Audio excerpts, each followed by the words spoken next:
സുഹൃത്തുക്കളെ, സല്യർ എന്ന ഗ്രാമത്തിൽ നിന്നും പെർമിഷനും കാര്യങ്ങളൊക്കെ എടുത്ത് ഞാൻ റാറാ താളിലേക്കുള്ള ട്രെക്കിംഗ് ആരംഭിച്ചു. വളരെ സന്തോഷം തോന്നുന്നുണ്ട് എനിക്ക്. നല്ല തണുപ്പുണ്ട്, പിന്നെ നല്ല കാടിൻ്റെ ഒരു എക്സ്പീരിയൻസ്, വലിയ പർവ്വത പ്രദേശത്തിൻ്റെ ഒരു എക്സ്പീരിയൻസ് ഒക്കെ എനിക്ക് കിട്ടുന്നുണ്ട്. ഇതൊരു നാഷണൽ പാർക്കാണ്, വന്യമൃഗങ്ങൾ ഉള്ള ഒരു സ്ഥലം കൂടിയാണ് കേട്ടോ. ഗ്രാമങ്ങൾ ഇവിടുന്ന് വളരെ കുറവാണ്.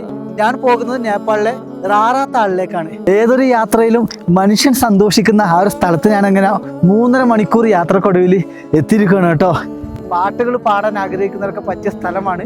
കാരണം നിങ്ങൾ ഈ തടാകം നോക്കി 1/2 മണിക്കൂർ ഇരുന്നാൽ നിങ്ങളുടെ മനസ്സിൽ ഇല്ലാത്ത കഥകളും ഇല്ലാത്ത പാട്ടുകളൊക്കെ കടന്നു വരും കേട്ടോ. അതാണ് സഞ്ചാരത്തിൻ്റെ അല്ലെങ്കിൽ യാത്രകളുടെ ഗുണമെന്ന് പറയുന്നത്. സന്തോഷം തോന്നുന്നു, വളരെ വളരെ സന്തോഷം തോന്നുന്നു.